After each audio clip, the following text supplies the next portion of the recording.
বলা হচ্ছে যে বিকৃত রুচির ঘটনা। মরদেহ বহন করে যে নিয়ে এসেছিল যে দুজন ছিল, তাদের মধ্যে হালুয়াঘাটের যে ডুম ছিল, সেই ডুমের বিরুদ্ধে অভিযোগ উঠেছে যে এই মরদেহ বহন করে নিয়ে আসার পর এই মর্গে রাখার পরে সেই মৃতদেহের সাথে ধর্ষণের ঘটনা ঘটেছে। ময়নাতদন্ত করার জন্য যখন চিকিৎসক তিনি এই লাশ কাটা ঘরে আসেন, ঘরে আসার পর তিনি দেখতে পান যে কিছুক্ষণ আগে এই মরদেহের সাথে এমন কিছু ঘটেছে যা কখনোই কোনো সময় কাম্য নয়, এবং তার সন্দেহ হলে তিনি সংশ্লিষ্ট প্রশাসনকে অবগত করেন, এবং অবগত করার পর তারা আসেন এবং এসে জিজ্ঞাসাবাদের এক পর্যায়ে যে মূল অভিযুক্ত সেই অভিযুক্তকে তারা আটক করেন। এবং আটক করার পর আমরা যতটুকু জানতে পেরেছি যে 21 অক্টোবর ময়মনসিংহের কোতোয়ালি মডেল থানায় একটি মামলা দায়ের হয় এবং সেই মামলায় তাকে গ্রেফতার দেখানো হয়েছে। যে এই বিকৃত রুচির ঘটনাটি ঘটিয়েছে হালুয়াঘাট ময়মনসিংহের হালুয়াঘাটে, ওটা নিজেকে বলতে লজ্জা লাগছে, বুঝছেন?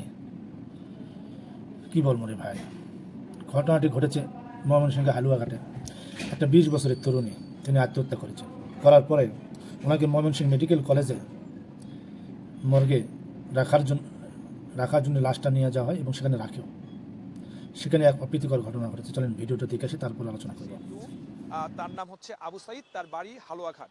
কোতোয়ালি মডেল থানার পুলিশ এবং সংশ্লিষ্ট বেশ কয়েকজনের সাথে আমরা কথা বলেছি।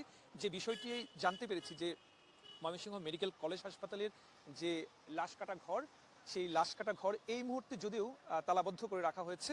আমরা এখানে এসেছি এবং সংশ্লিষ্ট বেশ কয়েকজনের সাথে কথা বলার চেষ্টা করেছি। যেটি জানতে পেরেছি যে মূল ঘটনা 20 অক্টোবরের ঘটনা, এবং সেদিন মরদেহ নিয়ে আসার পর দুপুরের সময় মরদেহ নিয়ে এসেছিল 12টার কিছু আগে, বলা হচ্ছে যে সকালের দিকে নিয়ে আসা হচ্ছিল। এবং আসার পর এখান থেকে চাবি নিয়ে মরদেহ যেখানে রাখা হয় সেই ঘরে রাখার কিছুক্ষণ পর যিনি দায়িত্বরত এখানকার যিনি দায়িত্বে আছেন, তার ভাষ্য মতে যে চাবি নিয়ে মরদেহ সবাই রাখেন, অন্যরা যারা আছেন তারাও রাখেন। তো এই ঘটনাটিও হালুয়াঘাট থেকে যে তরুণীর মরদেহ এসেছে সেটি রাখা হয়েছিল, এবং পরবর্তী সময়ে জানতে পারেন যে এখানে দুজন ঘুমিয়েছিলেন, মরদেহ রেখে তারপর ঘুমিয়েছিলেন। কিন্তু বাস্তবিক অর্থে এখানকার যিনি দায়িত্বরত পুলিশ আছেন তিনি বলছেন যে মরদেহ রাখার ঠিক কিছুক্ষণ পরেই এখানে তার সাথে বিকৃত ঘটনাটি ঘটে, অর্থাৎ মরদেহের সাথে ধর্ষণের ঘটনাটি ঘটে। এবং এই ঘটনাটি পরবর্তীতে যখন চিকিৎসক আসার পরে মূলত এই বিষয়টি জানতে পারেন। তো ময়মনসিংহ মেডিকেল কলেজ হাসপাতালে লাশ কাটা ঘরে এর আগে কখনো এই ধরনের ঘটনা ঘটেছে কিনা দেখলেন তো আপনার ভিডিওটা। ছেলেটার নাম হলো আবু সাইদ। নামে এক, কিন্তু দেখো মন মানসিকতার পার্থক্য কত। এক আবু সাইদ দেশের জন্য, দেশের মানুষের জন্য জীবন দিয়ে দেখিয়ে দিয়ে গেল, জীবন দিয়ে শহীদ হয়ে গেল। তার নাম পুরো পৃথিবীতে ছড়িয়ে পড়েছে। একই নামের ব্যক্তি, দেখেন তার অপকর্ম দেখে গা শিংড়ে ওঠার মতো এক জঘন্যতম কাজ করেছে। এক দৃষ্টান্তমূলক শাস্তি হওয়া দরকার। একটা মরা লাশ, তার সাথে ধর্ষণ করা হয়েছে।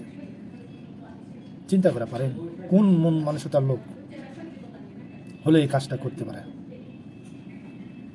একজন মৃত ব্যক্তি, তার সাথে যৌনাচার করা, এটা কি মানুষ পারে? এ কি মানুষ? ডাক্তার যখন পোস্টমর্টমের জন্য ঢোকে,